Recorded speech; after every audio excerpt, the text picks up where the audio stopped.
a natural. Baby steps. Line her up, she's a natural.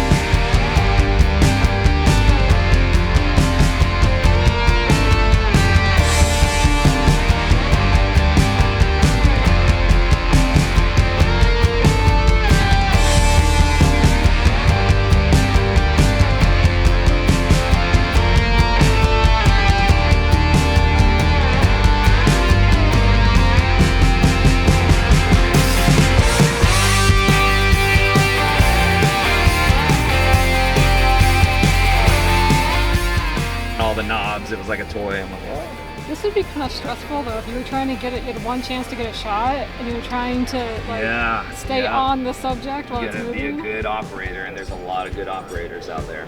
Plus you're in a helicopter and it's vibrating like wild.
So let's talk about what's new with Blackmagic. Just kind of give me a good overview of the things that you guys have done. Yeah, so exciting for us right now at this show for us, being able to show our Pixis 12K camera, our Ursa Cine 17K 65 camera, showing our immersive camera, and then of course showing off Resolve 20, which we announced at NEB, which is now shipping. So these four new things are what we're really showing off here at Cine Gear. Nice. Now let's dive into the sensor on the Pixis 12K. Faster frame rates than the 6K one, obviously more resolution, but really the resolution is the key. It's the type of sensor that you guys are using. Yeah, so the big thing with the Pixis 12K is, so the Pixis 6K came out, it was great because of the form factor, nice box camera, small, you can always make a small camera bigger. That camera is awesome. Last year we also had our Ursa Cine 12K, which has that same 12K sensor, which is now in the Pixis 12K. And what's really amazing about this sensor, as well as the Ursa 17K we can talk about, is the fact that regardless of what resolution you're actually shooting at, it is actually using the full frame, or the full sensor. So all those photo sites are taking in all that information. So even if I'm shooting 8K or 4K, we can go ahead and get all that information over. So it gives a lot of flexibility to that camera into what you want to end up doing with that. And like you said, the only thing that's really different as far as like what you're getting out of, other than the form factor from the Ursa Cine 12K, is the fact that it doesn't have as high of a frame rate. So a lot of functionality in that Pixis body with the Pixis 12K. Is that because of heat issues? That is exactly because of the heat issues. It's a smaller camera, can't dissipate the heat quite as well, so we want to keep that to a lower frame rate. Nice. Having that white pixel in there, talk about how that changes the image, how it changes dynamic range. Well, basically all the dynamic range, we're trying to push as much we can with these sensors as we're like co-developing this, but all of this is using kind of that DaVinci Resolve color technology that we have. So regardless of what camera you're kind of moving between, like you're going to find these various similar looks and feels between all of them. Obviously we're shooting in Blackmagic RAW. Blackmagic RAW is our own compressed format. It's a RAW format, but it's compressed, very smart, but it's also very like economical, I guess you could say. So those workflows really come through for all of these Blackmagic cameras. So you're not going to see a big difference between going from like the Pixis 6K to 12K as far as like color science is concerned. What you're going to see it is when you're using Blackmagic RAW as your workflow goes along, and of course how that data is being used for how much resolution you're using, like I said, on the 12K, 17Ks, getting all of the photo sites to be able to be used across the sensor package. And that reminds me, DaVinci Resolve is like a huge update. 20 was a pretty big update for you guys. You guys are really good about turning out little ones here and there, but you guys did a pretty massive one. Talk about all the changes. So Resolve 20 has tons of changes. I always kind of go to NAB and go like, and it's our biggest year ever. And you go, well, I feel like I must be kidding because every year can't be the biggest. But like this year was a big year for us. Tons of new AI features that we've put in there. Things that'll just help simplify processes. You know, AI is a big topic of conversation right now where people are worried about what AI can do. For Blackmagic, it's about how do we kind of make difficult and tedious tasks faster. So how do we work with audio? How do we work with images? How do we make things that are just going to speed things along rather than I'm just replacing people or replacing jobs? So a lot of Resolve 20 has a lot of that in there.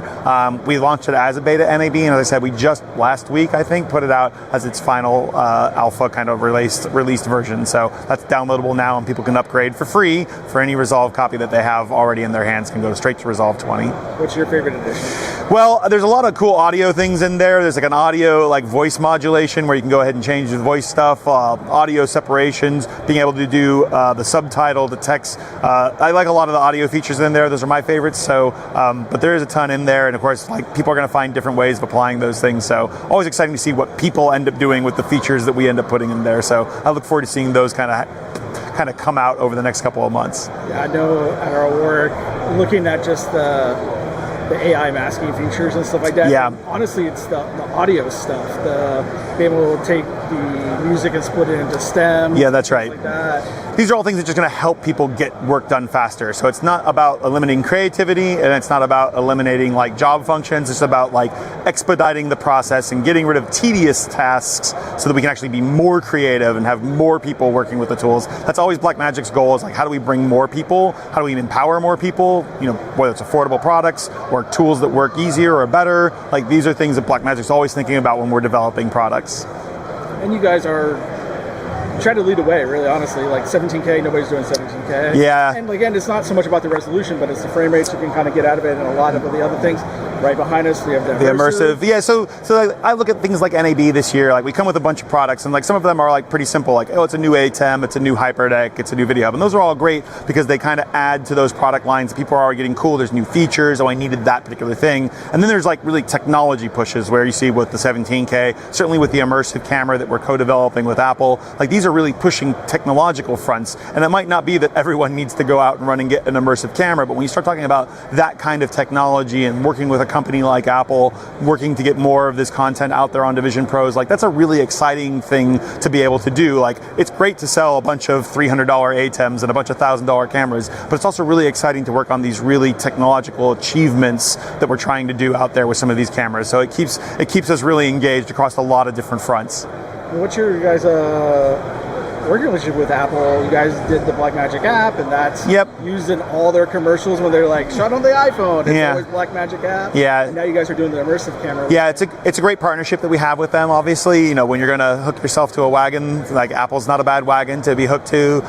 They're very smart people. They obviously have a lot of vision of what they want to do, and they can look at a company like Blackmagic that's creative and innovative and hardworking, and kind of feel like, look, if we're going to be building a camera partnership, you know, when they think about creating content for a Vision Pro, not only do we have all this great camera technology that we can work with them on, but we also have the DaVinci Resolve post-production process. So when it comes to them looking for a partner, like, we obviously have a couple of appealing things when it comes to who they would want a partnership with. So when we talk about immersive, it's not just about how do we build a camera, but we have to build a whole post-production pipeline as well. So the fact that we have the camera technology and DaVinci Resolve is part of why this is all working out really well. So really excited to be working with them. We're now delivering finished cameras to them.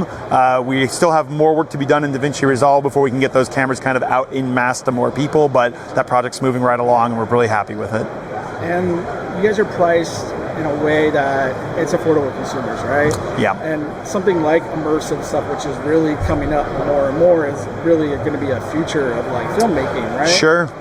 Is that a goal of yours to kind of keep it still priced? So we always think about kind of democratizing part of like what we do here, right? Like when we acquired DaVinci Resolve, that was a multi-$100,000 hardware, $1 million systems, and that's a cool business model, but it's like serving the very few.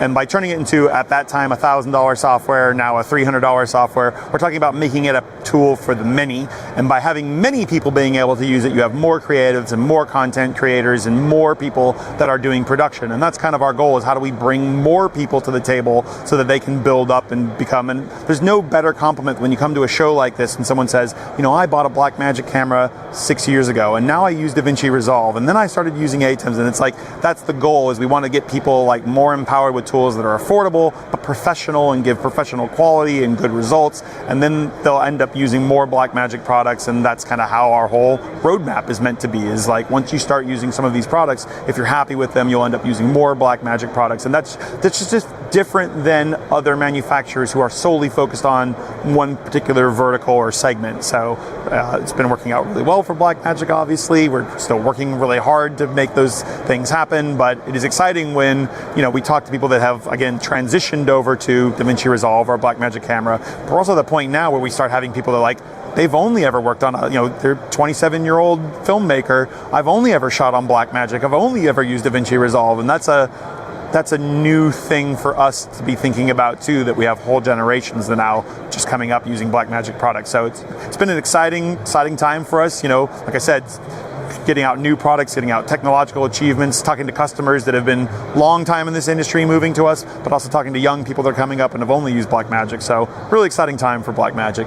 You look where the industry is going, like prices have gone up so high in production that's hurt the industry a lot. And so you guys are keeping it So it's an interesting thing, because like, oddly, things like the pandemic come, which were terrible, but suddenly there were so many people that really relied on Blackmagic that maybe normally wouldn't have, because they were working from home, they needed to do video production at home, and they were buying Blackmagic. In a way, it almost helped our brand because more people were exposed to Blackmagic. And the thing is, once people start using Blackmagic and they can realize what they can do for the cost of what they're doing, it's very hard for them to want to go back to spending extra money and extra dollars on things when they can achieve the quality and the results that they have there. So there's these weird times and weird moments in time. Well, the tariffs, right? You know, the tariffs and things like that, where it's like, the fact that we have our own factories that we can control and they're out not in China, like, gives us a whole lot of strength. Like, we have so much more stability than a lot of other manufacturers, and because we're obviously trying to create value-based products that give you a lot for the dollars that you're paying for,